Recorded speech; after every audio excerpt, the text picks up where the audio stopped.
Okay. Bam, we're live. Cool. But then I'll do an intro and outro each time for each clip. So we do 3 separate ones. But yeah, what up, Yang Gang? We are live. As you can see, we have a special guest in the house. Of course, me and Mia. And now we have Viv over here from the Fun Time program in New York City. In the Bronx or Queens? Brooklyn, actually. Brooklyn in the house. So we got a Brooklynite. Oops, let me turn that off. That's my damn girlfriend there. Okay. She just texted me. All right. So tonight we talk about 3 main topics. Oops. Where's that? 25. There we go. We're going to be talking about DC statehood in Congress. Montana legalizes recreational marijuana. And talk about Joe Manchin's punk ass. Boo. Yes. All right. I think I've kind of decided that Joe Manchin is the nemesis of the trickle up.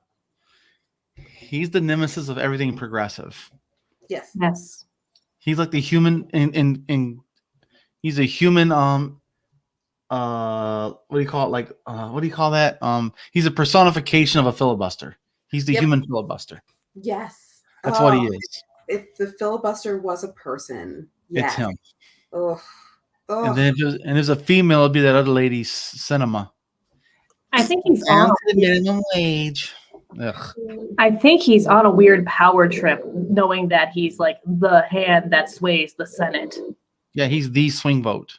So he knows it. But that's why progressives should be just as stingy about their votes. Right, exactly. You know, AOC and the other squad members need to get down. Like, hey, there's 8 of us now. Guess what? We're a block. Yep. We ain't budging until you get us A, B, and C. We'll vote. We're not going until then. And they need to be like the Tea Party in that regard, as far as I'm concerned. And the swing votes get to decide the votes. So, but that's neither here nor there. I'll tell you what, I 100% support Nina Turner, and I think if she goes there, she's gonna take that shit. She's gonna grab Converse by their little tiny old wrinkly balls and twist them. I love Nina Turner. I follow her on Twitter, and I am like every single tweet. She's just fully on point. Even when I've had troubles with Bernie, I've never had a problem with Nina. Yep. Well, that's the thing though. Like, I have problem with some of Bernie's policies, but his heart is in the right place. It's for the right reasons. Like, you can be right for the wrong reasons. You can be wrong for the right reasons. But it's really great when somebody's both. Well, yeah, that's why we like Andrew, right? But I mean, like, Bernie's wrong, but for the right reasons. You know, about maybe the federal jobs guarantee or single payer healthcare. Like, my own personal, I think he's wrong, but it's for the right reasons. He wants the right thing. He wants everyone to get health care, which I agree with 100%. But then you got someone like Trump, who is right sometimes for all the wrong reasons. Well, I mean, broken clock can be right twice a day, right? And that's Trump for you. And all politicians are broken clocks, as far as I'm concerned, when it comes right down to it. So it's interesting because, like, for Trump, he felt almost like, in a lot of ways, the Joker in The Dark Knight, in that, like, he was very much a villain, but, like, he almost stumbled ass backwards onto doing the right thing in such heinous ways. Like, without Trump, I feel like there wouldn't have been as much of a light shined on how much racism America really does run on. And it brought a whole bunch of shit out of the woodwork and brought it very front and center. And I don't think that any other politician really would have been able to make that happen in the same way. But in this particular case, it's we had to endure Trump for it. Yeah. Well, go ahead, Mia. I was aware of just how bad the racism was against, like, Mexicans and, you know, African Americans, but the seething that I found out exists for Asian Americans that I did not know was there because of the model minority standard that I was more used to. Yes. Wow, that was just blindsided by that one. Well, yeah, with all these racist tropes about, you know, the Asian flu and the Kung flu and all that kind of racist bullshit. He brought it full fledged, and he had what was it, 11,000 or a 1,100% increase in Asian hate crimes. in a rather short amount of time, like a month. But the thing is, with that kind of readiness, these people were looking for a reason, right? Yeah, they want a boogeyman. Yep. Well, okay, so they QAnon had very much said pretty early on they were looking to start a race war. So it really doesn't seem to matter to them which race they're starting a war with, as long as a race war gets started. Yeah. So I mean, a lot of racism against Asians has been happening for a long time. You've had the fetishization of East Asian women, where it's assumed that just because a woman looks East Asian, that she's submissive naturally, or that she's going to be quiet and timid, and that she's going to be like your waifu and just and that's so gross. Yes, there are East Asian women like that, but that isn't an across the board standard, and that is a narrative that was created in white supremacy. So that's been around for a long time. And you kind of saw that come to a head with the shootings down in Atlanta. Yeah. Where I mean, that was a massage parlor. If that wasn't full, perfectly on display, the fetishization and then hatred of that fetishization. Well, and shot by an incel mama's boy who lived in his basement naked in a folding chair, punk ass, because he got rejected. Ooh, and you're hating on sex workers because you feel like sex workers are dirty for allowing people to pay for the thing that you hold as sacred in some way, and you feel but also while you hold that sacred, you feel like you should also be handed a girlfriend, a la Jordan Peterson. You're entitled to a girlfriend. Yeah. Somebody who feels the same way about Jordan Peterson I do. I love Jordan Peterson. Kermit the Frog sucks. Him and I don't know if you guys listen to Behind the Bastards at all. But I highly recommend this podcast. It's written by it's hosted by a former writer for Cracked magazine, so an investigative journalist who basically goes through all of the bastards of history. And if someone has done enough shit to be ranked a bastard, they get an episode. And they absolutely did a 2-part episode on Jordan Peterson. He's such he's like the Canadian Kermit the Frog version of what's that little turd's name? Ben Shapiro. Thank you. You know where I was going with that. He's like the Canadian Kermit the Frog version of him. You can't tell somebody that they don't want their natural instincts in there. He just talks this bullshit, and then his Ben Shapiro's will just fast forward. Right. I mean, he's a snake oil salesman. He's a scammer. He's a fucking grifter, and he is grifting on insecure men, especially insecure young white men who feel like they have been rejected by society, either because they feel like they're too ugly to get a girlfriend, which usually it's actually just they have shitty personalities, or they feel rejected by society in some other way. And so, do either of you two watch ContraPoints at all? I've heard of it, but I don't watch it. She's amazing. She's a trans woman, and she has this whole incel video where she touches on a lot of what you just said, but it's very interesting. I would recommend Contra anytime. Well, the thing with Jordan Peterson, the only reason he's famous is because in Canada they passed a law about language he could use. As an educator, language that he needed to use as an educator, a professor, he's a high level educated person. Correct. And they said, listen, if someone says they identify as A, you have to call them A, not B, C, D. You got to call them what they're, their pronouns. You got to use it. And he's like, you can't tell me how to talk. You're policing my language and free speech, and how dare you? Okay, well, first of all, we are saying that if you are not doing this, you are making it a hostile environment.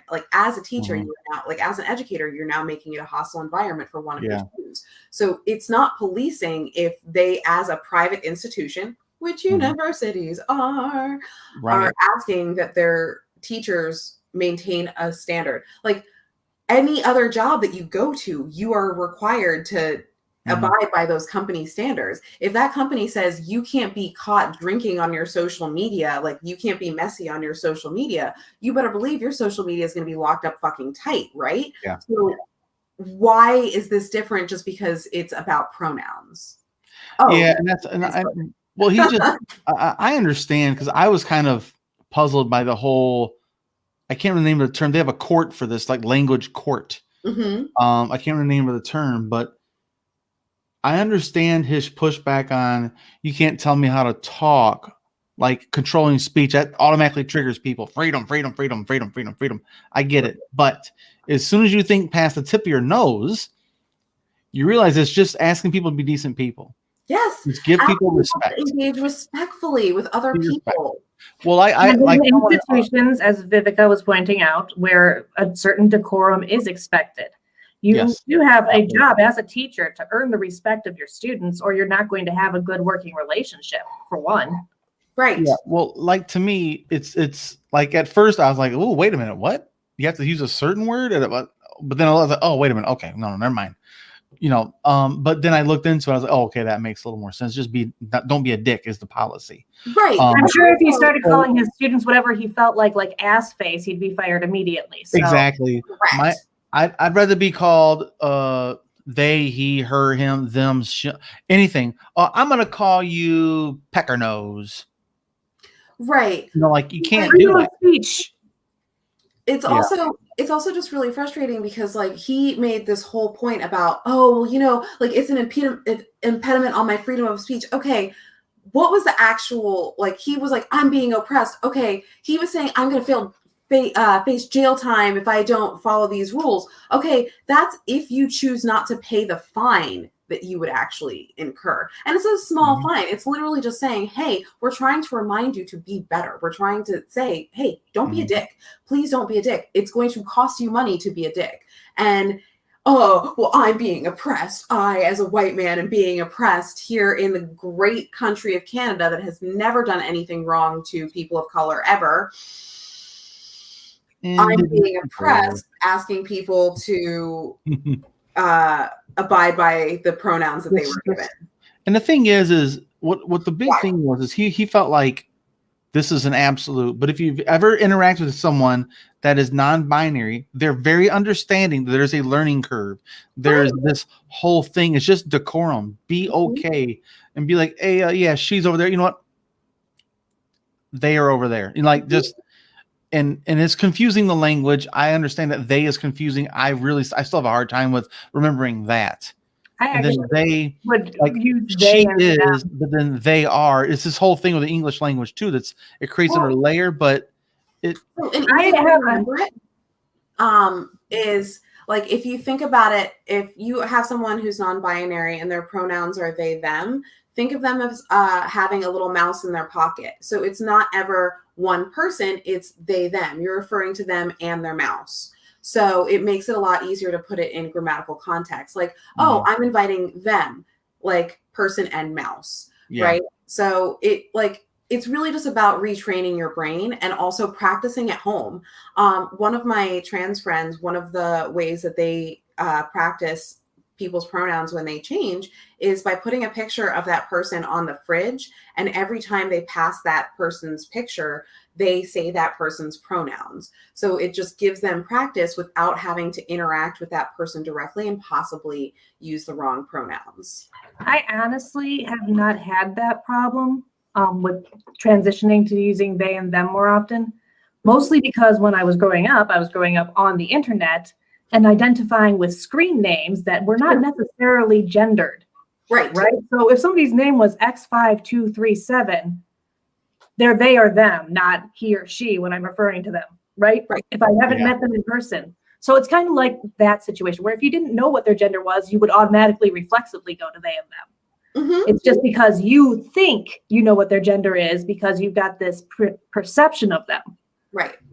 But that's Jordan Peterson's whole claim to fame is I stood up to the oppressive government of Canada.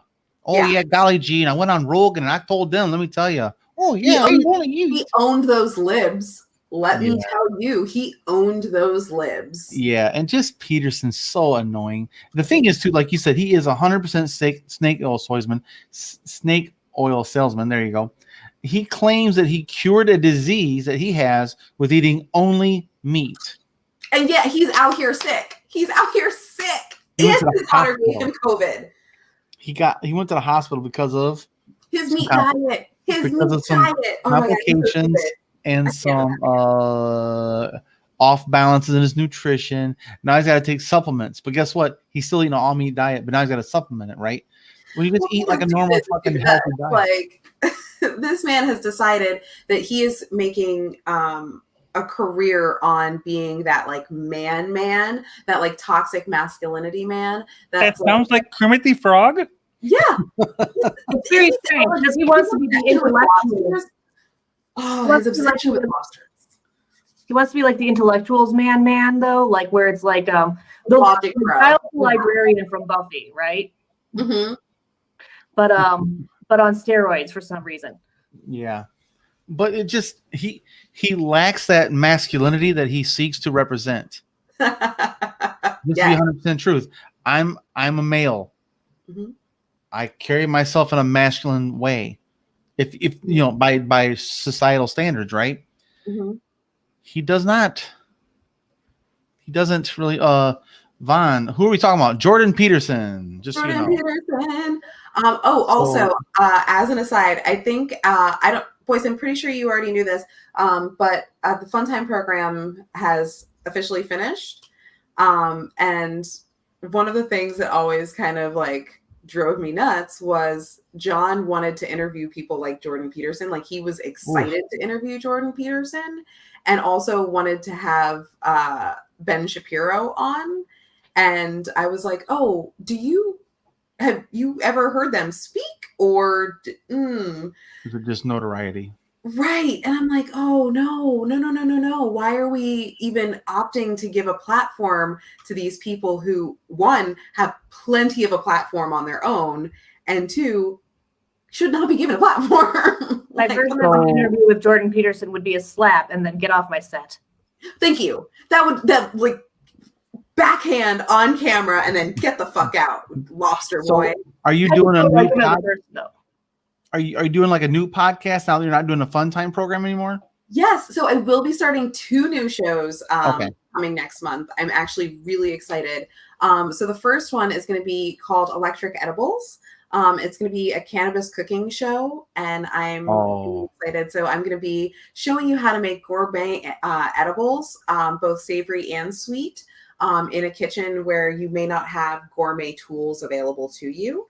I like that. That's cool. So I'm really excited for that. And then my second show is it's basically going to be kind of similar to the Fun Time program in that we're going to have a lot of guests come on and talk about different things. That's going to be called Tincture Tales, though. And my co-host, TJ, is a master mixologist. And so any guest that we have on the show, he's going to create a custom cocktail for them before they come on the show. And then we're going to sit and sip that cocktail with them while we interview them. I like it. That is so I cool. like it. So I'm really excited. Yeah, Vaughn says nice cannabis is on the menu. Yes, especially since I'm here in New York and it's legal now. So I am going to celebrate in every way. Cheers. That's wicked. Maybe we should talk about the articles at some point, though. I don't mean to be rude. No, that's what I'm saying. We're gonna have to get to that now because it's been 15 minutes of us bullshitting. Yes. So I'm gonna do the intro. We'll jump into the statehood. I'll throw it to you, Mia. Okay, you ready? Yes. Bada bing, bada boom. Okay. Bam. What up, Yang Gang? Welcome back. We have a special guest in the house with me and Mia as normal. We have Vivica here, in a local Brooklyn, New Yorker. Welcome to the show, Vivian. Shit. It's okay. I was sneezing right as you introduced me. There's multiple reasons for a second take.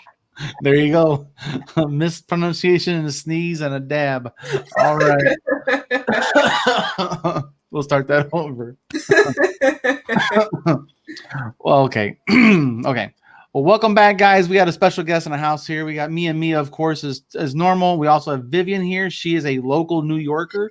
part of the Yang gang. What did I say? You said Vivian again. What? Not Vivica. Vivian. God damn it. Here, I'm just gonna write it in the chat. How about Viv? Viv. The Vivica. vivacious Like Vivica. Vivica Fox. Yes. Vivica Fox. I remember that now. That'll help me. Vivian. Which, by the way, as an aside, Vivica Fox looks phenomenal in present day. Like, has not aged a fucking bit. Still a fox. Yeah, you got that right. Okay, let's try this again. Take Trey. All right. Bam, what up, Yang Gang? Welcome back to the Trickle Up. And as usual, it's me and Mia, and with special guest tonight, Vivica, out of Brooklyn, New York, local Yang Ganger. She's new to the scene, but she's loving life. So thanks for joining us, Viv. How you doing tonight? I'm doing great. How are you? Doing great, man. I really appreciate you joining us. We'll be talking about some topics tonight and getting your point of view from your perch in the big city. Fuck yeah. So what do you got on us for us on the low tonight, Mia? Well, tonight we're going to be talking about how the House or the U.S. House passed the D.C. statehood bill. There is my turn. Yep. Why? It's always hard to get rolling for some reason when we get okay. Today we're going to be talking about how the U.S. House passed the D.C. statehood bill. There's still votes lacking, though. We're going to be having some problems when it comes down to time to get Joe Manchin on board. The U.S. House of Representatives has passed the measure to make the District of Columbia the 51st state. This is the second time I wanted to say the second time the DOJ. They have nothing to do with this. Not this time. No. This is not DOJ, but it's okay. They have nothing to do with this. Other than maybe trying to arrest people who might want DC to be statehooded. I don't know. Yeah. Probably. That sounds more on their wheelhouse. Yeah. Yeah, it's historically accurate, at least. This is the second time a bill for DC statehood has passed the House. Nancy Pelosi has said, we look forward to a swift vote in the Senate on this essential legislation, but some worry moving too quickly with the narrowly controlled Senate could cause problems. Well, we don't have a unified Democratic Party as it is, right? Right. And we have these, I call them, just Republican light Democrats, like Sinema, and I think the other one is Sinema,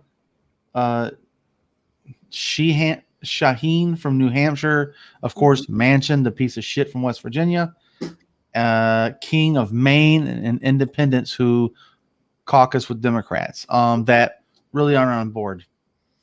So it's a numbers game. It's not looking great to start with, but I think the biggest problem is the big worry is that, first of all, let's speak truth.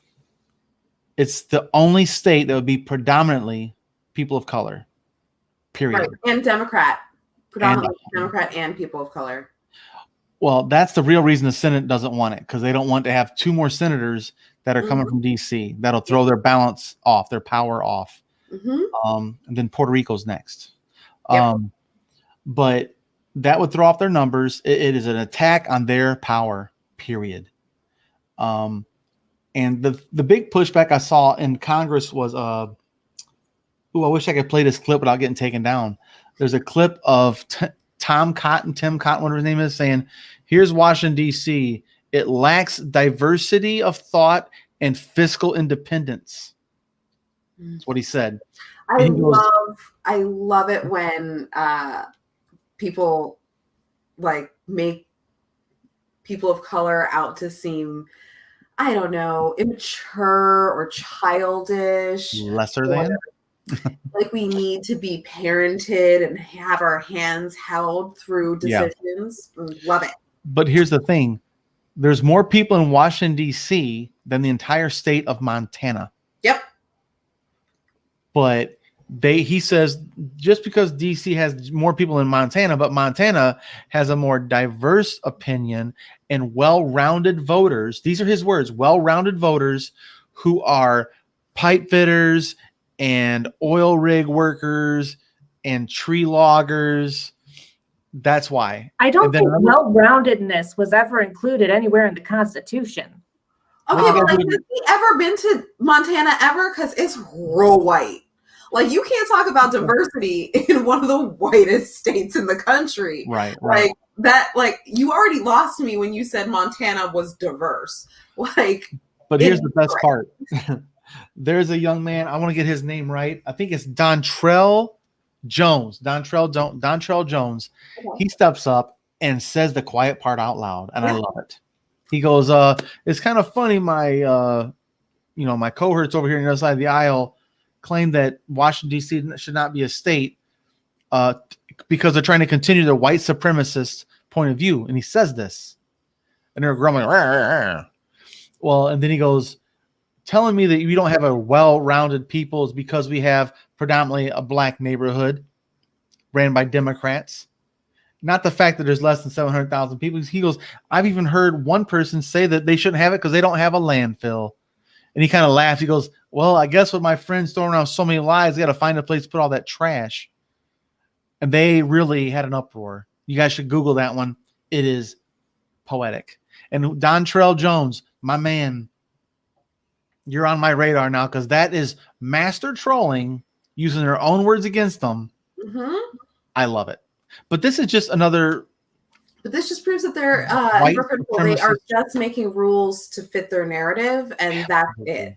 Protect it, just like every voting rights, they're trying to strike them down. They have like 100-something new legislations being forwarded in all the states that could suppress votes from black and brown communities, period. And also all the states that are now legalizing action against protesters. Like, I'm pretty sure Florida just made it legal to hit protesters with a car. To escape harm. Correct. During a protest. You can run over protesters. It's cool. Right. Right. So, like, other states are doing things like this that are like, I want to say, I forget which state it is, but you can't gather more than 5 people in protest. And like, okay, so we can have a protest, but not more than 5 people. How is that free speech? How is that constitutional? Also, on the free speech subject, like, how can you argue? Let me think of how to phrase this for a second. I'm sorry. How can you argue that it's not thought policing to tell people that if they're in their own state, in order to become a state, they have to think diversely? Like, how is that not telling people what they're allowed to think and not allowed to think? Well, also, like, when was that ever applied for any other state ever? It's not. It's thought policing. It's thought policing people and punishing them for believing in something other than what the Republicans believe. Right, but also, like, if you're going to say this is one of the reasons why you can't become a state, then there has to be a precedent for that, right? Like, we have laws in our country that are set on precedents. There is no precedent set for you have to have a diverse state, because if that were the case, how did all 50 states become states? Because they weren't diverse when they became states. So our political parties that exist now didn't from the people who don't understand what that word means. Exactly. Well, and again, let's be real, guys. This is the words they're using are carefully crafted. Working class. Of course. They're trying to make sure that the poor white people feel seen and heard, and that poor white people can identify with the Republican Party and with these outliers in the Democratic Party, so that they can feel validated in holding up the vote. Yeah. Well, and it's just, bottom line is it's a bunch. We know what it really is. It's just white supremacy and Republican domination. It's all it is. White supremacy has no new tricks. There's no way to dance around this. They're trying to be they want supremacy and domination on the polls. So they're threatened because by any means possible. DC and Puerto Rico are going to become states.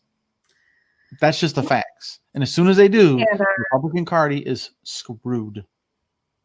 They are kind of already screwed. It's just a nail in the coffin sooner, right? Because the projections going forward are not further and further right-leaning populations. it's further and further left-leaning populations in general, even without making DC a state or Puerto Rico.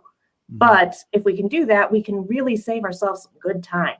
Right. Think about it. If they get this done before the midterms, man. Oh man, that would be amazing. It's going to be kind of hard with the filibuster. Yeah. Yeah, it is. But here's the thing. I'm a big constitutional guy. It's unconstitutional. Taxation without representation. There are 700,000 people who are paying in federal taxes and not being represented federally in all three branches of the government. You know, I feel like there was a big fuss made about no taxation without representation. When in my history classes do I remember hearing about this? Tea Party, I think. What? Yeah. No, you know what? No, that sounds like hearsay. That sounds like no. The Tea Party would never, because they're all about the Constitution. They're law-abiding citizens. Right. They don't protest. Except, you know what I mean, when it doesn't fit your narrative. So to me, it's inevitable. It's constitutional. Puerto Ricans pay federal taxes. They're U.S. citizens by birth. Yes, they're U.S. citizens, but like most of their rights are still not the same as all the other U.S. citizens. It's so fucking strange. Right. And literally the only thing that would change that if they moved to another state. Yes. It would be fine. Yes. Yep. It's baffling. It's because you live on that island. They can vote for president. Let them in their own country or bring them in as a state. Well, Puerto Rico, but again, Puerto Ricans are born naturalized citizens. Right. They can vote for the primary and the presidential primary election, but not the general. What the fuck? Really? I know. Like I said, their statehood, like their citizenship is so limited. And why? Why are they allowed to have partial citizenship? The same way with Guam and U.S. Virgin Islands. Like, why do they have partial citizenship, but they're citizens? Like, what's the point of being a half citizen of the United States? Because now you don't actually have a full country anywhere. It's not even like we don't have islands that are states. Like we have Hawaii. Yep, Alaska isn't actually part of connected to us directly. We have to like they're connected to Canada, but still a state for us. So, well, and the thing is, the fact that we have territory still is a relic of colonizing. There it is. Oh, okay. So we're gonna go ahead and say that quiet part out loud, where like we are an imperialistic state, right? And so colonizing and give these fucking countries back. Either give them full citizenship, or let them be. And take your fucking military base, off their property. That's what Guam is for. To military. Give Hawaii back, because Hawaii was a full sovereign nation. But let me get off my soapbox real quick. So we still got a lot of work to do in the Senate. We don't have everybody on board still, and I think it said in this article, was it Shaheen, who actually previously co-sponsored a statehood bill, is now reluctant. And she said before, I believe that citizens deserve equal representation in Congress. Duh. It's not a belief either. It's a constitutional right. Right. I don't understand how this keeps coming back as like, I believe. Okay, so you read the Constitution and you agree? Like, okay, so if you don't agree with the Constitution, why are you in any of our politics at all? Like, if you don't agree with the Constitution, cool. You can either not be a politician or not be an American. Like, that's the whole point. And like, the Constitution, that everyone's like, oh, well, the Second Amendment. Okay, let's talk about the First Amendment. Let's talk about the Third Amendment. Let's talk about the Fourth. Let's talk about all of them. Why is the Second Amendment the only amendment that we actually give a shit about? Like the constitutionalists give a shit about. Like that drives me nuts. Sorry, so I'll get off of it. Yeah. But we have these moderates that are towing that line back and forth, saying, yes, I believe this, but is it advantageous to my career? Versus what's best for the country, what's best for 700,000 people. To me, it's bullshit. Right. Yeah. I don't know. You guys, anything else on this? Specifically, one of them, Kelly, I haven't made a decision on it one way or the other. I'll make a decision ultimately based on what's in the best interest of our country. But this is the same person that co-sponsored the bill already. Yep. What do you need to read? Okay, but like, it just drives me crazy because these people don't hear themselves. They don't hear how out of touch they actually are, because they are making a decision based on what's best for the country, as though the country is a business and not a country consisting of people and their actual lives and livelihoods. If we don't allow Puerto Rico to become a state, then we need to allow them to become their own country. It's really just a shit or get off the pot thing here, because we are not providing aid to them when natural disasters are happening, and we're also not allowing them to make enough money to take care of themselves. We are literally robbing them of their money. We are taxing them into oblivion, and yet we're not giving them any aid when things happen. So either we need to stop fucking robbing them, or we need to actually start helping them and treat them like citizens. Yeah. It shouldn't matter which way you think they're going to vote. Right. It's got nothing to do with it. It's Well, I mean, the thing is, if the Republicans were the ones who were proposing that they became states, they became a state, Puerto Ricans would be more likely to be Republican, because they would be thankful that the Republicans actually chose to save them. So they're really shooting themselves in the foot by pushing against this. This should be a bipartisan issue. This should be a humanitarian issue. Do you think that people deserve to have help? Yes. Okay. Statehood granted. Like, one of the big problems is they don't believe people deserve to have help. Because they're brown.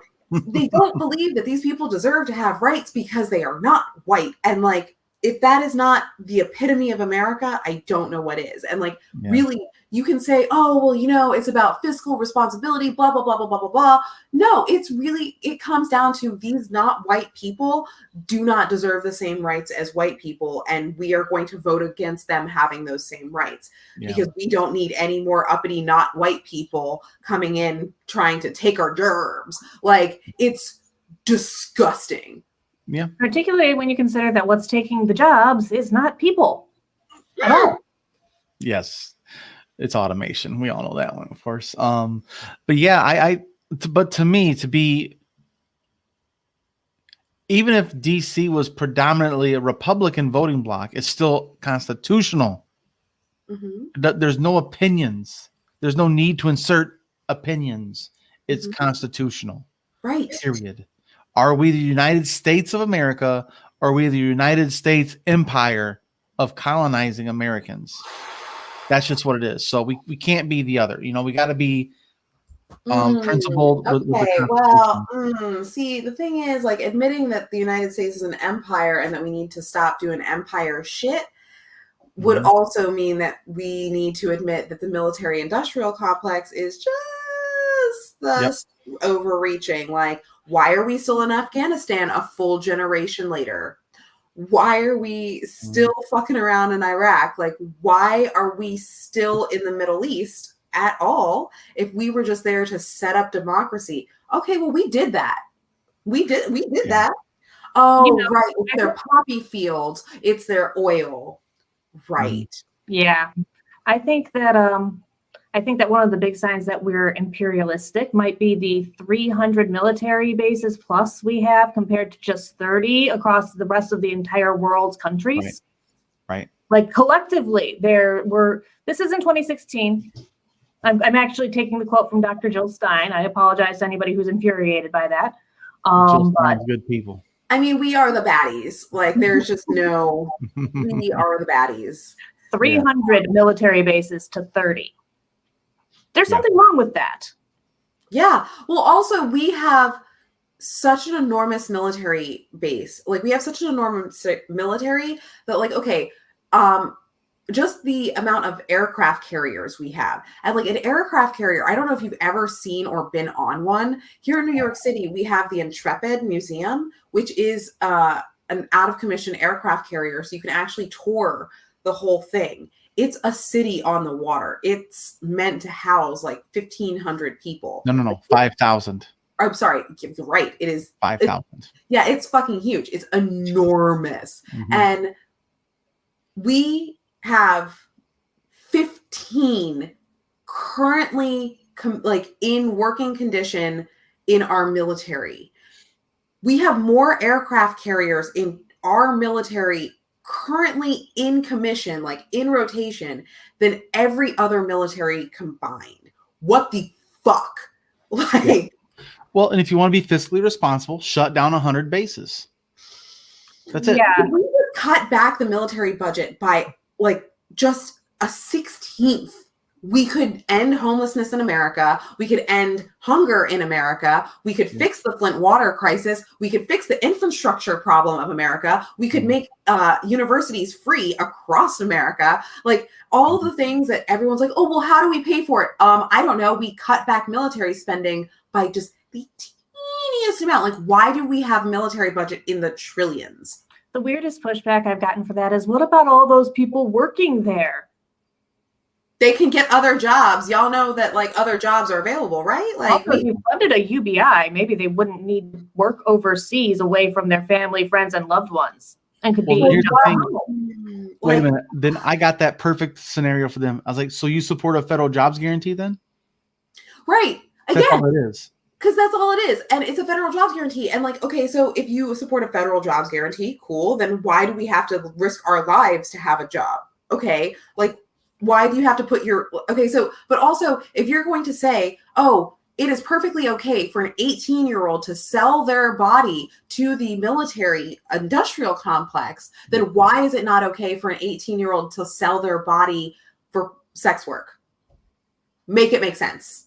Yeah. Oh, because one of them would have agency and the other would be controlled by the government. Perfect. Yep. That's true. Yeah, man, for sure. Like, yeah, guys, we'd love to hear what you guys think about this in the comment section, because this is a very, very, it's not even controversial. It's the Constitution. There is no debate. There is why are we no debating what's literally written in the Constitution? Like, this should be bipartisan in that, like, everyone agrees that the Constitution is valid, right? Like, we all agree that, like, I swear by the Constitution. Like, okay, so if we agree on the Constitution, why are we not following the Constitution? Yeah, uphold it, enforce it, and do what you're supposed to do, and uphold it equally for all citizens. Well, and if anyone in Congress votes against it, we should be keeping track of these votes too, guys, for historical purposes. From Congress, anyone voting against the Constitution is voting against the best interests of the country, and therefore they should be removed from their position. Like, right. But we need to talk about this when it comes to midterms in 2024. These people voted against statehood for DC and Puerto Rico. These people voted for voting restrictions in their home states, in their own districts. These people voted to shoot down the infrastructure bill. You know what I mean? Like, that's the things we need to hold them to. And people repeat to the coals who are using it to play power games like Mansion. Yep. We need to pay a special attention to them. Yeah. Yeah, we got to hold them accountable, guys. Who did one bill or one thing, that's one thing. Somebody who's sticking themselves in the middle of every bill to try and get what they want out of it, that's a different kind of obstructionism. That's I would say that's a malignant narcissist, but you know, let me not. Yeah, exactly. But yeah, guys, let us know what you think about that in the comment section. Leave a good comment. Leave us a reason why you love it or don't. If you say you don't, you're a dickhead. Let's just be real. So, I'm just going to put it out there, man. Puerto Rico, DC, Guam, all colonized territories should be states or relinquished. Yes. To be sovereign. That's just the way it is, guys. So let us know what you think. Thanks for joining us. See you next guy. See you. Fuck. Thanks for joining us. See you guys next time. And like always, gang gang. Damn it, man. That was painful. Shit. Always painful. But we got through it. Yep. Okay, so now Montana Senate passes legalization of recreational marijuana in a red state. What do you know? And I wonder, does Montana have direct democracy? I'm curious about this. I got to look that up real quick. I'm not sure. Oh, shoot. I did want to mention something real quick there. And I completely forgot about it, about the Montana bill. There is a provision in it that would nullify the law if the ballot initiative is ultimately struck down in a court. So they could end up not getting it for the same reason Florida that we were talking about before. Right. Yep. Florida tried to strike it down too. These motherfuckers. Yep. but they did it before it got to this point in Got Florida. So this one's got a better chance. But Republicans are swearing they're going to do that and try to get it overturned before it can. Some Republicans, not all. Fucking people. Honestly, it just needs to be federally legalized and call it a fucking day. What is Biden waiting for? Okay, first of all, Biden's just out here building Trump's wall. Like, I have so many problems with Biden, but like the fact that he's still putting funds and time and effort into a wall that he campaigned on not being built is staggering to me. Well, I'm going to dive back into that too myself, because before Trump, there's already a budget to maintain the wall, like maintenance for those areas that have like what's it, El Paso and whatever it is, city in Mexico, right? Mm-hmm. There's a normal budget.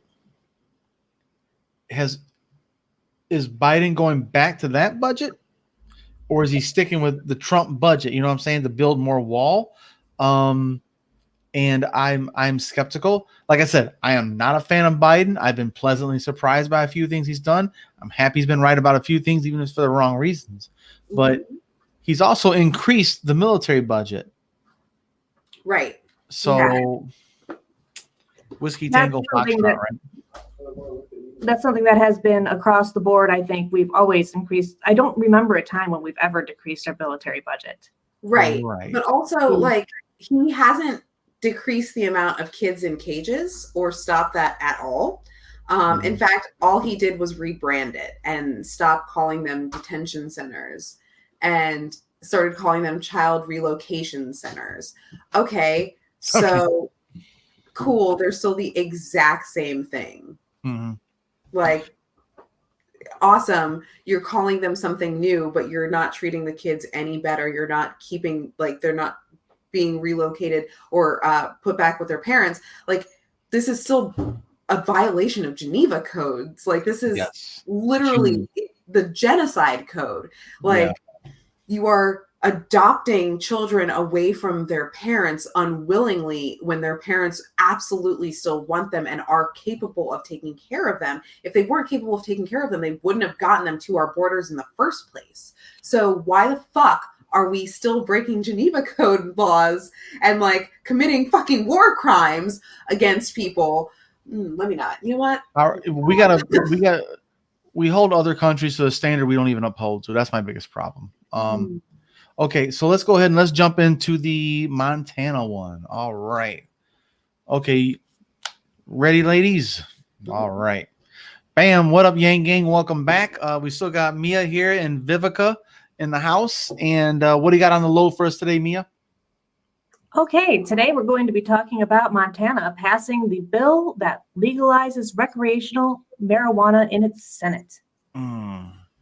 So, yes. Everybody loves when that happens. Montana, smoke to that. Cheers. Montana's Senate on Friday passed a bill to legalize recreational marijuana. The bill directs taxes on the drug to support addiction treatment and conservation efforts. It went through the House earlier this month and was passed in the upper chamber by a 34-16 margin. It will go back to the House to approve the legislation with the Senate's amendments. Okay. So we are in the process of getting Montana some good chronic. Expensive chronic. Does Montana's bill have any reparations built into it, or it does not say, but I highly doubt it, or they probably would have highlighted it. Right. Unlike New York's, which you were telling us about earlier. Would you like to expand on that a little? So New York, I'm still so proud of our state. Our bill is the most progressive of any of the legalization bills in that not only are they expunging all of the low level, small amount of weed crimes. So if you were arrested for small amounts of marijuana at any point in time, you're having your record expunged for it and being released from jail, or what have you, as well as anyone who is Black American who was disproportionately affected by the war on drugs here in New York is the first in line for the licensing when the licensing starts. So that's really exciting. So they're absolutely, and they want, I believe I could get this wrong, but I believe that they also put in a provision for the taxes from weed sales to go back to the communities that were most disproportionate. Yeah, that was in New York. Yeah, specific New York. Yeah. See, Montana's got a little different approach. They said, let's tax it naturally. So Montana actually has a 20% sales tax on recreational marijuana. And it says 6 million annually would go towards drug addiction programs. Again, marijuana is not addictive. It's not. First of all. So I don't understand that whole addictive, but it's not physically addictive. So, but this makes me suspicious. Do they have people that are in line to open up addiction centers to get this money? But also, addiction centers are really fucking dangerous because, like, okay, so it really needs to be clarified what type of addiction centers that they're actually talking about. Right. Because if they're talking about rehab centers, data has shown that rehab centers don't actually fucking work. What actually works is treating addiction like it actually is, which is a mental illness. And it needs to be treated from the core. And one of the causes of addiction usually tends to be loneliness and like addressing the core causes of the problem and treating people like humans and not like addicts and not like they have something morally wrong with them because society failed them is the only way to actually treat people.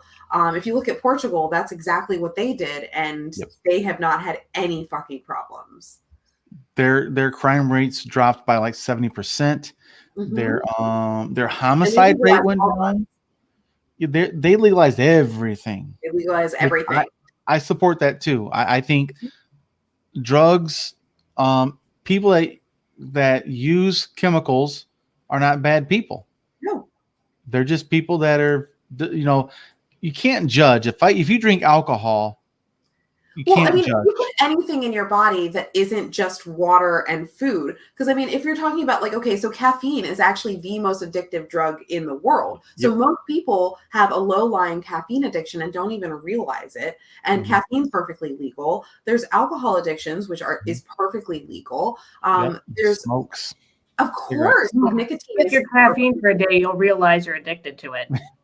Exactly, and and caffeine is in so many things. Caffeine is in chocolate. Caffeine's in coffee. Caffeine's in like foods that we eat. So you never know, like when you're going to be coming across. You could be eating tiramisu, and all of a sudden you're like, "Oh, I'm hyped up on some coffee," right? Yeah. Or caffeine. So like, if you were sprinkling just heroin into everything, if you like were going to a bakery and like, oh, you could just get something that had a little bit of heroin or just like a little bit of like opium on something, like get some extra like poppy on there. You know what I mean? Like if that was the case, we would be treating all of these things the exact same way, in that like, oh, okay, it's not that big of a deal that you're addicted. It's not that big of ha ha ha. I remember when I was a kid, like I was a teenager, I had a caffeine addiction and we joked about it because like Mountain Dew was available to teenagers. Like how are teenagers not going to have a caffeine addiction?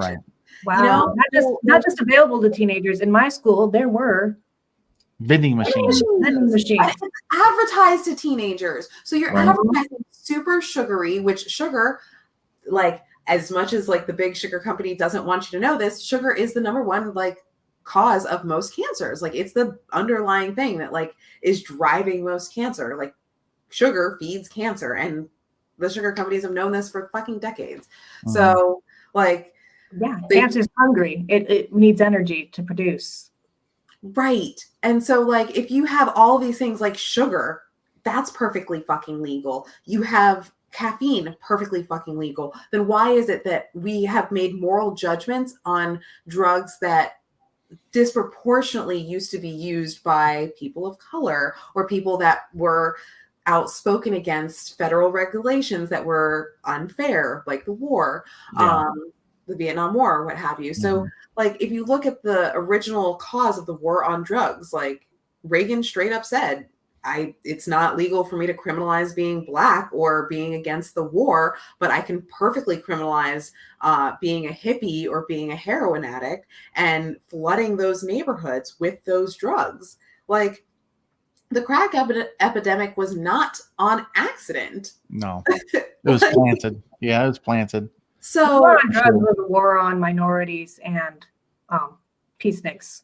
And Right. just the war on poverty is what it was. yes. So if we're going to admit, like, if we can just admit it was a class and race war, which it was, that's what the war on drugs always was, then why are we still giving moral judgments for people who have addictions to the drugs that they were seeking out to try to self-medicate? Right. Like, just treat them the way that they need to be treated, which is with compassion, and see them as a human, which they are, and not this failing individual.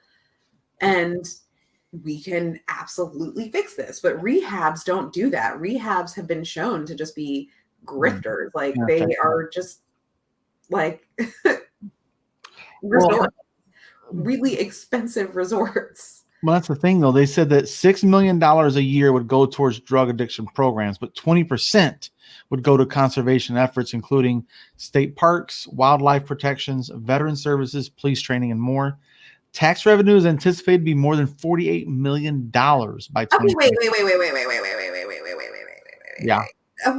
Okay, I'm just. Did I hear correctly that some of the money of the weed is going to fund the cops? No, to retrain them for police training. It says probably for not arresting the police, people. but like the police have been trained to do exactly what they're currently doing. I know. So like retraining is nothing. So what I'm hearing is we are padding their budgets with unnecessary money when we should just be defunding them. Yep. Okay. All right. I just wanted to make sure I heard that clearly. Definitely what it says. Okay. But they projected to bring in about $48 million annually by 2025. That's a lot of money. I mean, look at how much money Colorado made practically overnight when they legalized it. Probably the most progressive part of it, and the part that's maybe the closest thing to what New York is doing. Native American tribes in the state are also expected to receive sales licenses that can be used near reservations. Okay, that's a step in the right direction. They should be the first in line for those licensing if I had my way. But, you know, I'm out here with my progressive values. But of course, there are some Republican legislators who come out against legalization and have vowed to challenge the ballot measure. And it says the measure has a provision that would nullify the law if the ballot initiative is ultimately struck down in court, like Mia was saying earlier. So the powers that be still have an out. They still have an out, these motherfuckers. They can still pull a Florida. Yep. And that's not a compliment, Florida. It's never a compliment, Florida. Florida's never been a compliment too much. And wear fucking masks. God damn it. Yeah. But Montana, man, I mean, talk about fertile grounds.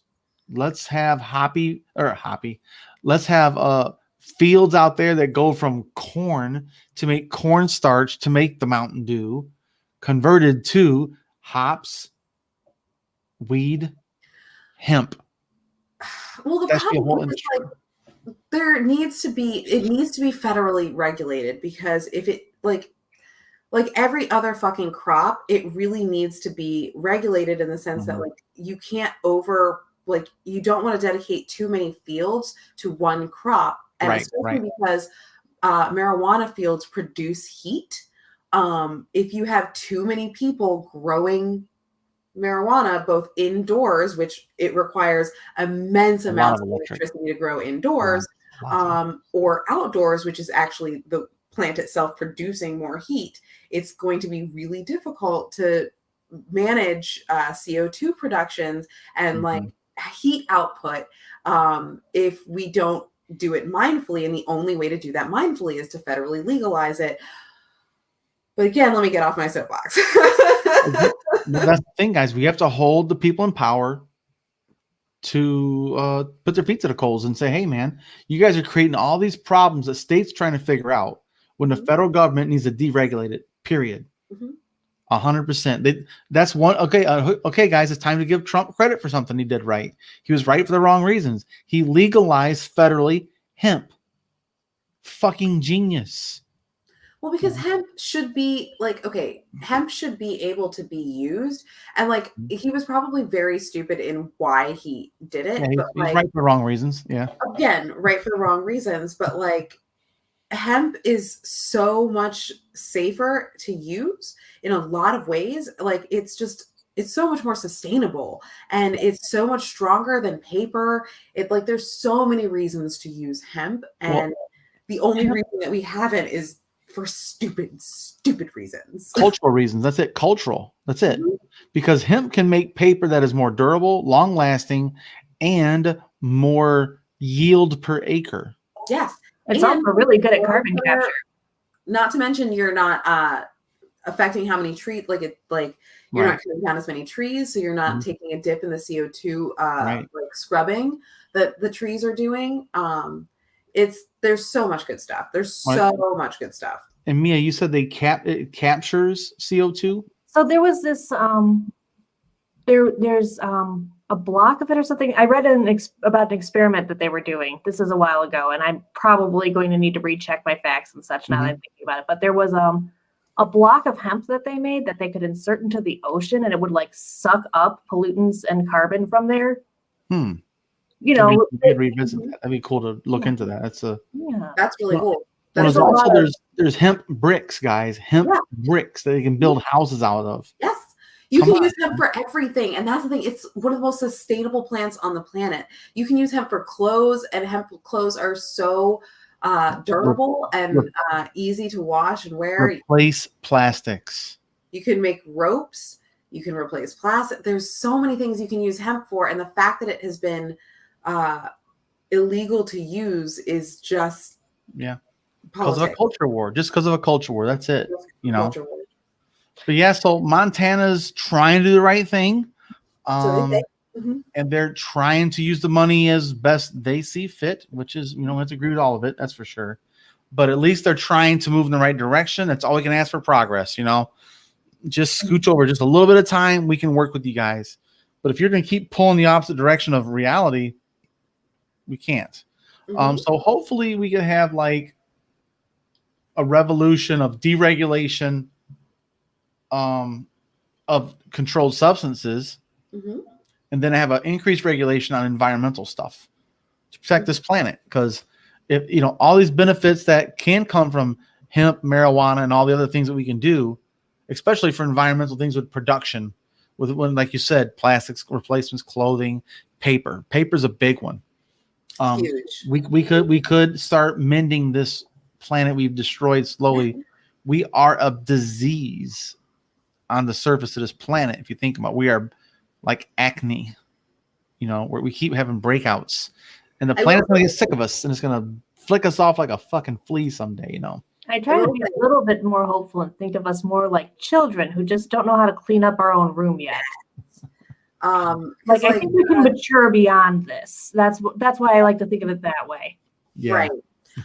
Also, I will say the illusion, the metaphor of that humans are a virus is often used in eugenics and is used as an excuse for eugenics and as a justification for it. So you definitely want to be careful. Yeah, be careful of our words. That's for sure.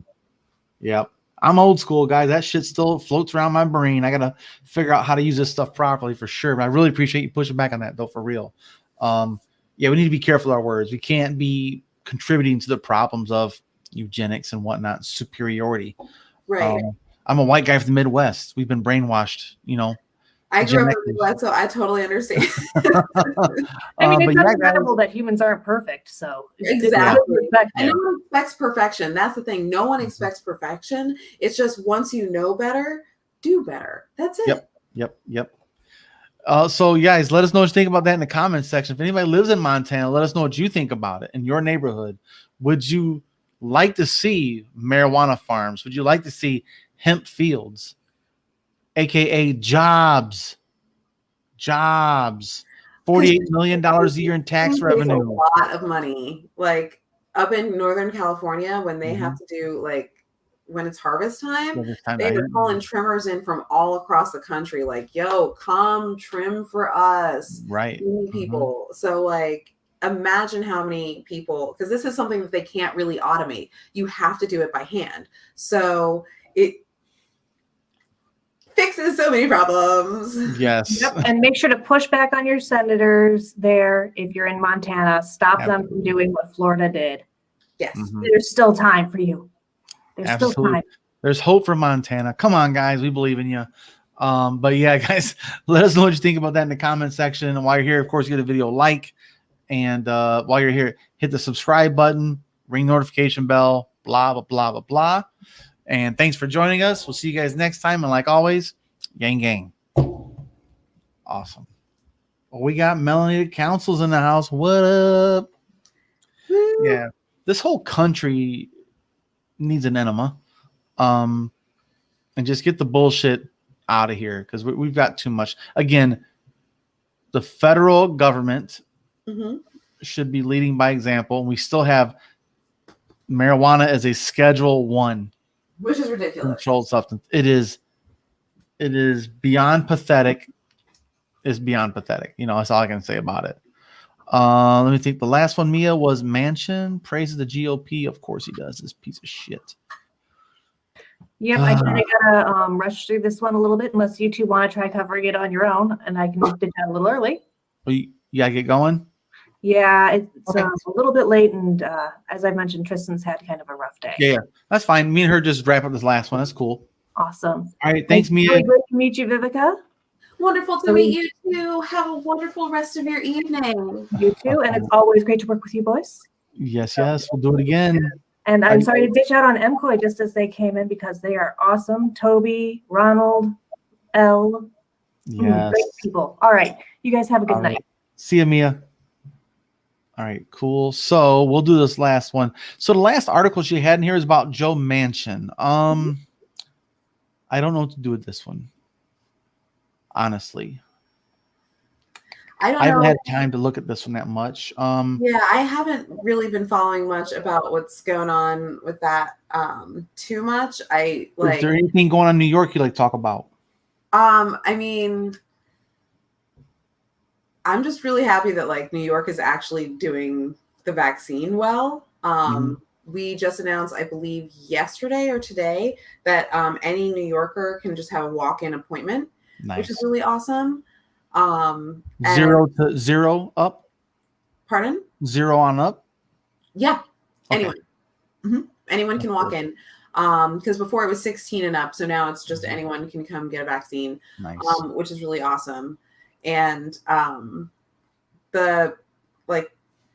people have been getting vaccines very quickly, so I'm pretty impressed by the way that things are rolling out around here. Yeah. But yeah, we are just dealing with the mayor's race coming up here in New York. Right. And so that's actually pretty interesting. I don't know if you know anything about Diane Morales in the mayor's race. I'm definitely paying attention. I am obsessed with her. Good candidate. And her and Andrew met up on the street corner. And with his kids and stuff, he's like, yeah, I'm a big fan. He said, I'm a big fan of Diana's. And we got to work together to get this city moving forward.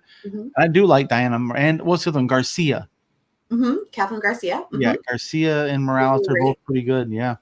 I've been consistently impressed by Catherine Garcia, honestly. I really wanted to like Maya Wiley a little bit more. I'm concerned. Like I do like her on a lot of levels. Like I think that I am probably still going to rank her. I would probably rank her maybe 3rd or 4th. But I am worried that she's going to be a little bit too close to de Blasio, and I would like to progress past de Blasio. I am also very interested in Art for mayor as well. So Art is also an East Asian man. Art Chang, right? Yes. Art Chang. Yep. He is pretty fantastic, and he's got a pretty progressive platform as well. He's one of the only other candidates who's calling to defund the police by at least $1 billion or more. Him and Diane are just like holding fast on that. Yeah. And I'm really excited about that. Well, can I ask you a personal question about voting then? Yeah, of course. What's your ranked choice vote 1 through 5 right now if you were to vote today?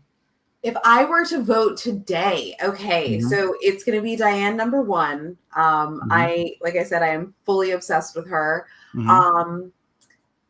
I would probably say Catherine Garcia number two. Again, I've been consistently impressed by her. I would say Art number three. Number four. Number four is kind of a toss up. I really like Paperboy Prince. He's kind of the underdog, and I kind of want just his representation Yeah. out there because Yeah, he's been showing up for Andrew Yang a lot too. Like they've been working together, and and that's he is awesome. also another UBI candidate. Yes. So I very much love the fact that like he is trying to run a very positive campaign. Yes. And then I would say that for my number five, I'm kind of on the fence because Scott Stringer has been leaning a lot closer to Diane Morales' campaign as of late. But I'm worried that he would also have a bit of a flaky tendency because he is just trying to like lean on to like a popular candidate, right? And then there is Yang, who I obviously agree with a lot of his proposals, but I'm concerned about some of his other proposals, like his UBI in New York.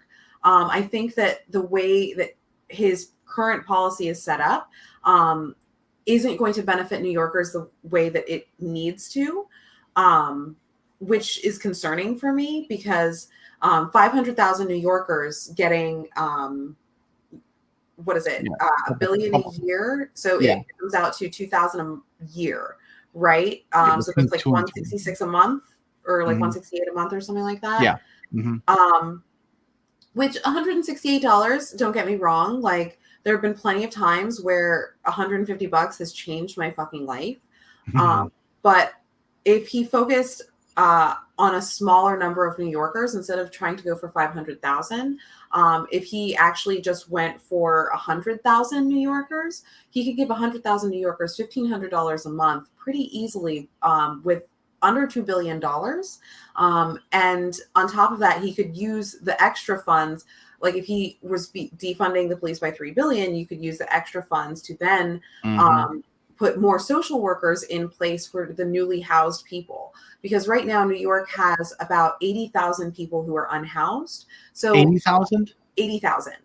More than LA? Yes. Holy shit. Did you hear about LA's housing proposal by the federal judge mandated that LA has to find homes for all 66,000 homeless people? Yeah, well, the fact that we haven't been mandated to do that is just proof of Cuomo's corruption. Right. Cuomo's a classist piece of shit. But I think that Andrew's proposal is $1 billion, and he said his idea is he wants to seek out people to match the funding.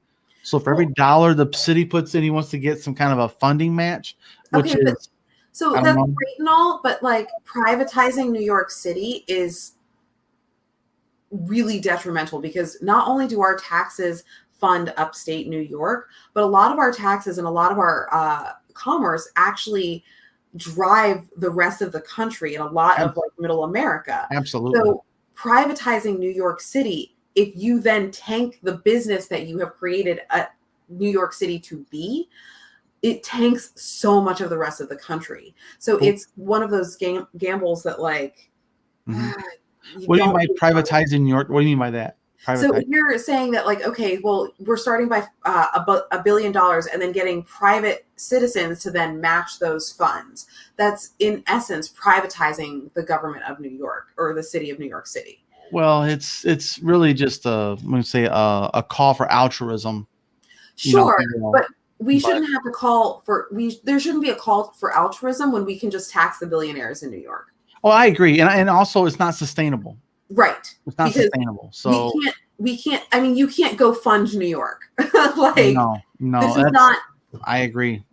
So, like, I do want to believe that, like, we as a country and as a city itself, like, we are an altruistic city. We came together after 9/11. We came together after Sandy. We came together still during COVID. Like, we are an altruistic city, and people give New Yorkers just a whole bunch of shit for being assholes, but when it comes down to it, like, we take care of our own. But at the same time, you can't bankrupt a lot of New Yorkers. Like, right now, we have so much of New York City still out of work because the restaurant industry is still, like, the service industry is still struggling. The events industry is still struggling. Theater has not come back in New York yet. So, like, a huge proponent of what makes New York is still people who have no income really outside of unemployment, right? So if those people still don't have jobs and still don't have a safety net or some sort of way of absolutely a floor surviving, we can't then rely on their altruism. Because it is the poorest among us who are the most altruistic. And that is completely unfair when we have the highest number of billionaires per capita than any other city in the country. We can tax our fucking billionaires pretty easily. Well, if you were to give Andrew Yang advice as a New Yorker yourself, and you're like, hey, you might not even make my top 5, what advice would you give him to earn a spot on your top 5? So first things first, he needs to get behind defunding the police pretty fucking quickly. Because right now he's actually advocating for more policing in New York City. And New York has already said this does not work. We had de Blasio try that with the stop and frisk, or I'm sorry, Bloomberg try that with the stop and frisk. We had de Blasio try, like, to get on the cops' good side. That didn't work. We have NYPD officers running over protesters with their vehicles in New York fucking City. We have officers choking out citizens over loose cigarettes.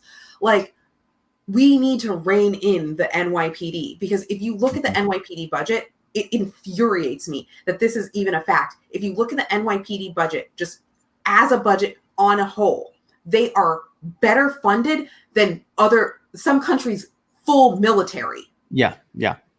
How is it that we have more funding for the NYPD than some countries' full GDP?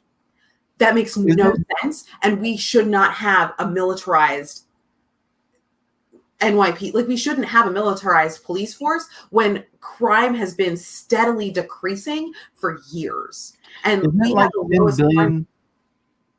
isn't it like $10 billion the budget? Something like 10 billion, something like that? Annual budget for our New York City police office, their operating budget is 10 million out of the city's budget. No, billion. Just 10 billion with billion. A B. Yes, billion.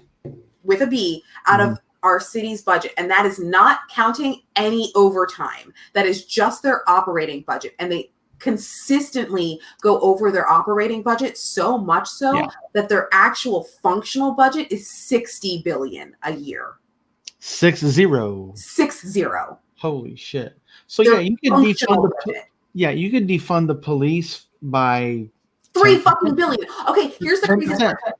So so if you look at the way that the police budget is actually allocated, right now we are spending $5 billion. And again, that's with a big old B, $5 billion on just patrol alone, just the patrol budget. Except we're in the middle of a pandemic and that did not go down. That was the patrol budget for 2020. And they weren't patrolling. $5 billion. We're patrolling whomst on the streets. Whomst are you patrolling? No one is out. No one is on the trains. No one is out and about, but you didn't decrease that budget. So $5 billion. If we decrease that budget by just $3 billion, they still have a $2 billion budget for patrol, and that doesn't affect any other part of their operational budget. And we would be able to end homelessness in New York City, add more social workers, full-time social workers, to help transition people into their new housing and get their paperwork together, which is part of what the transition of houselessness into being housed requires. And like, once you get those people transition, we can then defund the police even further, because the need for policing, which is mostly policing homeless people, mind you, and okay, so then patrol, which was mostly policing homeless people, can be defunded even further.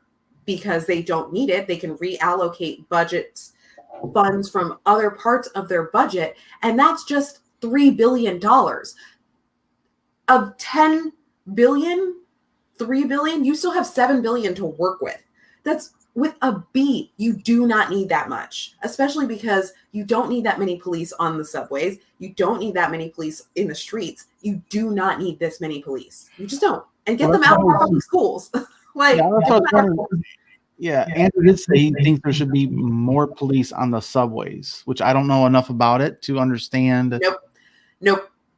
That. So the police on the subway, as they currently operate, disproportionately arrest people of color for minor infractions, if not no infractions at all. So like right now, just like in 2019, Cuomo approved of adding 200, or I'm sorry, what is it? What was it? It was $49 million to the MTA budget to add 500,000 more police officers to the subway system. And it did nothing. All they did was patrol people, like stand next to the turnstiles and make sure people weren't jumping the turnstiles. Right. Now, mind you, the amount of money that the MTA loses from people jumping the turnstile is about 1.6% of their budget. So you're spending almost a quarter of your budget to recoup 1.6% of your budget. It doesn't. How does that make sense? Yeah. So you don't need more police on the subway. You need less police on the subway because there is not enough crime on the subway. I got out of the subway just earlier today, and outside of one subway station, there were like each subway station has like 4 entrances. So like on a different street, right? Outside of each entrance, there were 5 police officers just standing at each entrance, just standing there, looking around, talking to each other, doing fucking nothing, getting paid to patrol right that street corner. How is that not gang activity? They're holding down their corners. Like, so your first advice is get with the defund the police idea, not more police in the subways. Yes. What I'm gonna ask for 3. So that's your first. What's your second rule? What's your advice for him? Second. My second thing: prioritize ending homelessness. Period. Prioritize ending homelessness because it is a serious fucking problem in New York City that is being swept under the rug consistently. And if we end homelessness in New York City, which if part of his UBI proposal would absolutely, if he, like I said, if he focus it down to 100,000 instead of 500,000, you can now offer the lowest income people in New York, which would fully encapsulate all of the homeless people, but also a huge chunk of the disabled people, the disabled population in our city, right? So if you are able to encapsulate both of those demographics and make sure that all of those people are fully housed and have enough money to put food on the table and make sure there's always a roof over their head, then those people become just as productive as everyone else in our fucking society. It feeds back into the taxes of New York City. It decreases the need for police overall, and it allows for a bigger budget for UBI because now those people won't need full assistance, and you can now distribute it to more people who are in need of assistance because if they are making enough money, their taxes are now contributing back to a larger UBI system. Yeah, you can reallocate the funds for sure. Yeah. Okay, so homelessness, defund the police, and what's the third magic thing here? The third magic thing, leave our churro vendors alone. Like, he was out here trying to talk about unlicensed vendors. Okay, unlicensed vendors means the people who, like, when we have festivals in New York, right? Like, anytime there's a parade, there's always someone with a cooler selling nutcrackers, selling That's our unlicensed vendors. So you're cracking down on those people. You're cracking down on Nana, who's sitting at her Subway stop, selling her churros, selling her fresh cut mangoes. You're cracking down on food carts. Okay, like food carts that are selling vegetables, that are selling like fruits and stuff. Okay, these are the unlicensed vendors that you're going after. And those are, again, disproportionately people of color. So as someone who is a man of color himself, as an East Asian man, he has to understand that disproportionately policing people of color and policing something that disproportionately affects people of color is upholding a racist society and upholding systemic racism. And that is not something that New York needs any more of.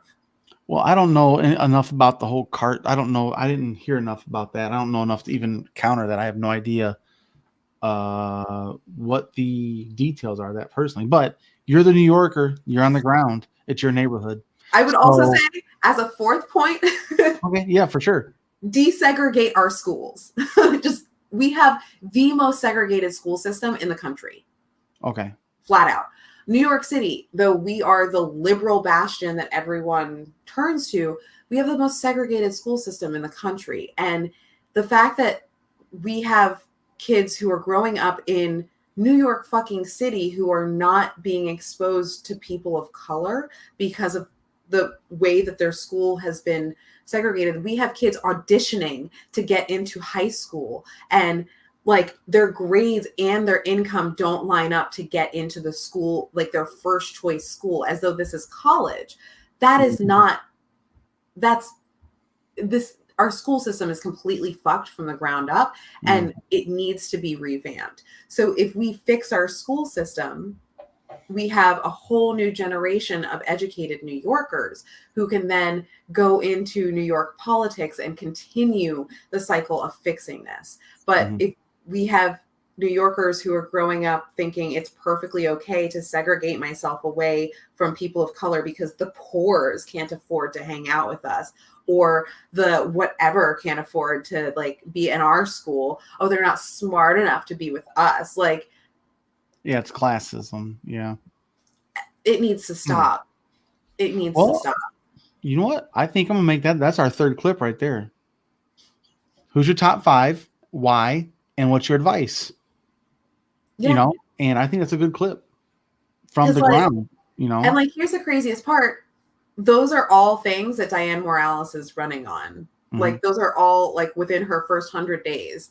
And that's why, like, since it's ranked choice voting, like, I really wish that like Yang would talk to Diane more and really have more of a connection with her, because he has a really large base and she has an incredible team of actual like native New Yorkers behind her who, like, her senior policy advisor helped AOC get into office. So like when I tell you, like, she has an amazing team behind her they are actively on the ground trying to be as progressive as possible, trying to do everything they can to make this city thrive. I feel like Yang has so much potential to help pull everyone else into that exact thing. And I know that he has that drive behind him to do exactly that. And I want to see more of that from him, more like connection with on the ground New Yorkers. Well, I really hope that the right people talk to the right people when it comes to this type of stuff. And I really hope that I make this clip and maybe he'll see it. Maybe he'll take your advice. Maybe he will reach out. That's what I hope. Yeah, absolutely. Try. You know, we can try.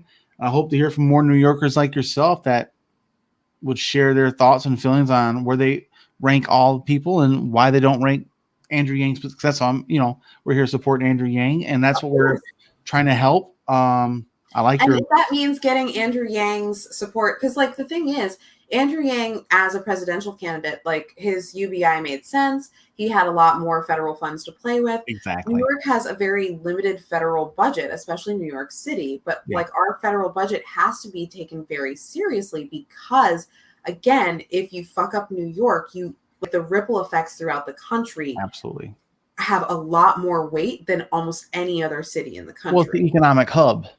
Mm-hmm. It's the economic hub. See, And I would like to see Andrew propose a Wall Street tax. Exactly. Again, there's so many ways to tax the New York in ways that make sense. So like businesses that benefit, like businesses and residences that benefit from having subway stations as a like close amenity, like, oh, we're right off the subway or what have you.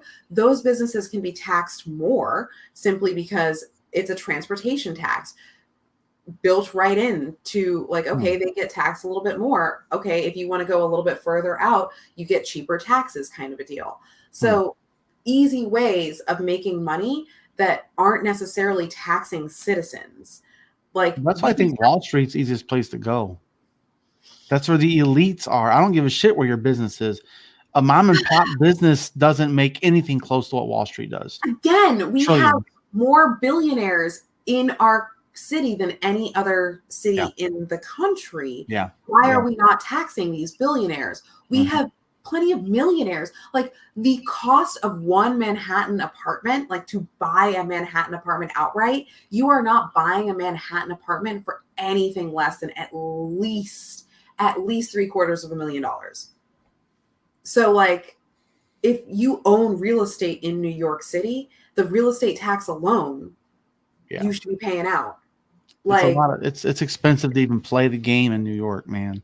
Exactly. Which if it's this expensive to play the game in New York, we have the taxes, we have the revenue. And we don't have to get the poorest into oblivion. Okay, I got one last question for you. Okay, so Andrew proposes a city COVID app thingy. How do you feel about that as a New Yorker? There already is one. I mean, like saying that you can't use a subway unless you have your vaccine, or you know what I mean? Like how that, I'm not sure if it means like that, but businesses, privatized businesses, having a passport, if you will, an app on your phone that says, I've been vaccinated, here's my proof, I can come into your stat. How do you feel about that as a New Yorker? Since it is free to everyone. No, you can't do that because there are immunocompromised people who can't get vaccinated. Well, there's also, there's people that can be grandfathered because of that. There's people you just can't take it. You know, if you have rheumatoid arthritis, cancer treatments, you can't do it. HIV, you can't do it. You know, so. But like it just opens the door to further discrimination. And like I recognize why there should be a level of checking to make sure that everyone who's interacting with your business is vaccinated if possible. But really, if your full staff is vaccinated, there shouldn't really be that much concern for you as a business to say, okay, one unvaccinated person is going to cause enough of a ripple for me to have to need a passport to come in, right? Well, the problem is my big problem is the biggest hurdle to that is access to resources for a cell phone. So that's the only real resource problem I can see with that is, but at the same time, if you can't afford a cell phone, are you going to go to Broadway? Probably. Well, okay, so you know what I mean? So I don't understand how that works, but so private businesses can already make whatever rules they want, right? So like there are plenty of businesses here in New York, like there are plenty of restaurants that have like dress codes where you can't walk into a business without no flip-flops.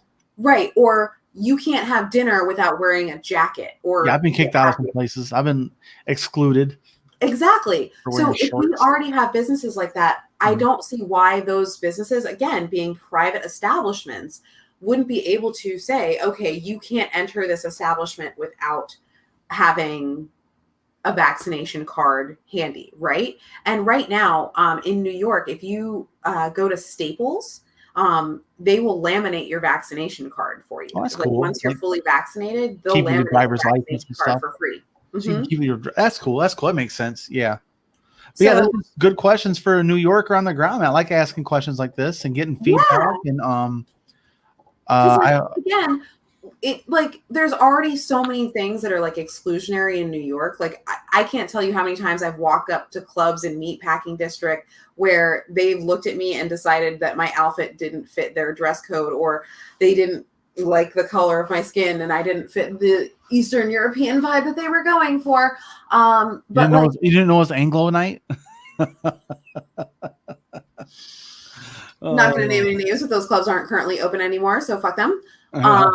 But like, yeah, like if there's already all of these different standards and like barriers to entry for places as is, creating another barrier to entry that again relies on a level of classism, like having a cell phone available to you or what have you. Like to me, it doesn't make sense because again, you can go get your vaccination card laminated for free at Staples. So if a business really required you to have it, that's something that you could just carry around with you in your wallet. Right. Yeah, that's different. I think that should be a supplement to it. Well, Andrew's just saying that New York should just make an app. That they should just make an app that you could save it on there to make it more convenient for people. I don't think it's a catch-all. You know, it's not it doesn't solve all the problems. But if you have your laminated card on you, you're good to go. True, but the problem is making an app. Like, there's always like, okay, so like as the like person who has trust issues with developers as is, like there's always the tracking issues, apps that require all of these different permissions that you don't need them to have. And like as someone who's already pretty paranoid about the permissions that my phone has and like how much my mic is listening to me when I don't have it like on. I agree with that. There should be no permissions for this app. Exactly. Well, so that's the thing. A lot of times you never know what like background shit is actually being built into it. Data. And I think that it's just easier to say, okay, private businesses, if they choose, they are allowed to say people aren't like, they need to show proof of vaccination before walking in. The same way businesses have been allowed to say no mask, no entry. Right. Like, right. Yeah. I agree with that. If Staples is going to laminate for you, cool. Right. Exactly.